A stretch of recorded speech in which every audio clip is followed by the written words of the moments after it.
Felice, making your Cross Connection debut as well. Happy to have you on this morning. I have to tell you, I loved this movie. I thought it was so well done. However, I immediately noticed the poor casting choices and the colorism. So explain to our viewers what the beef is here.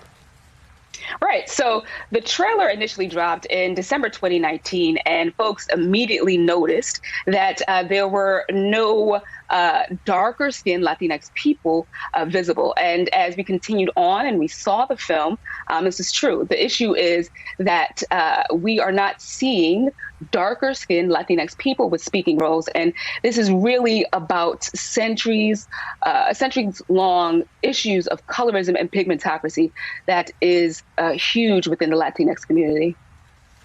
Yeah, so, I think that's something interesting that a lot of people across many facets don't understand.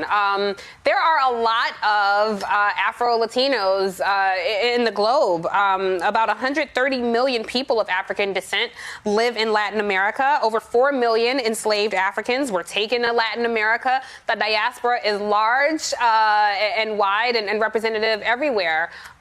Yet it's such a forgotten block of people by some, not by all. You're Afro-Latina.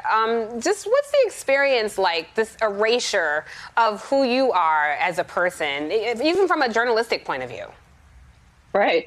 I noticed that, as you mentioned, the large number of people of African descent or Afro descendants in Latin America. And I think that folks actually don't get the nuance, right? So you think of Black people and then you think of Latino people, right? And the nuance is that we are both, right? And there certainly has been a feeling of, either you're what, you're from where, your parents or your father is what, and that has really been a large part of my experience living in New York City, right? Yeah. And also in Latinx circles and spaces, Dominican hair salons, et cetera. Mm-hmm. This, goes on and on and on. I have to tell you, I used to get that Dominican blowout every Saturday, so I know all about the Dominican hair salons. I want you to take a listen to Rita Moreno. I love Rita Moreno. I have to say I was very disappointed with the response she gave, but she tried to clean it up. Take a listen. There's been some criticism for the lack of Afro-Latino people in the Heights, the movie adaptation of his play. I mean, it's like what do you make of that? You can never do right, it seems. I'm simply saying, can't you just wait a while and leave it alone? It would be so nice if they hadn't come up with that and left it alone just for now. I mean, they're really attacking the wrong person. So I do have to say, she cleaned it up and apologized and said she was incredibly disappointed with herself. And it's so easy to forget how celebration for some is lament for others. So I just want to honor and recognize that she did say that.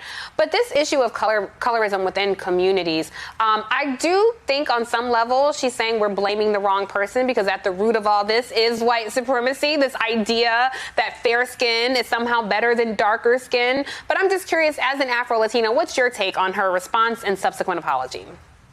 Right. So she is speaking from a place of privilege. So the question that I posed was, what do you say, or one of the questions that I posed was, what do you say to folks who say that in the Heights privileges light-skinned and white-passing Latinx people? And she is just that. This is a lighter-skinned Latina, right? And she is speaking from a place of privilege. She does not have the lived experiences that we have, and therefore is sort of able to be dismissive. Wait in line. It's not your turn. Can't we, this is progress for us. But if us does not include dark-skinned Afro-Latinx people, then what is progress? Well, you spoke to one of the actresses in the film who you also think spoke from a place of privilege. Talk about that. Absolutely. So I was able to speak to Melissa Barrera, and, some of the comments that, she made really took me back, and that it was about, we were the right ones for the job, and we, those who made it, were the lighter skinned Afro-Latinx people. So this sort of speaks about like exceptionalism. We're the chosen ones. And then also the same sort of dismissive, look at the dancers. The dancers were indicative of the neighborhood.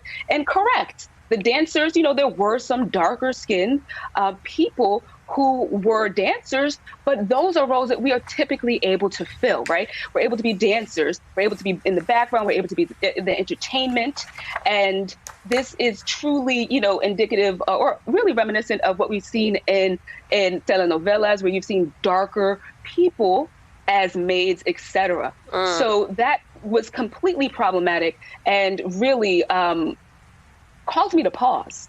Yeah, disappointing, I imagine. In my research for this, one expert said that the term Latino for a long time has permitted white-presenting Latinos to access white privilege while denying their own bias against darker-skinned people. So this is an ongoing conversation that I think we need to have. So you'll have to come back, Felice. And really, congratulations, because your interview was picked up everywhere. So I encourage people to go to TheRoot.com and check that out. Thanks so much for joining us.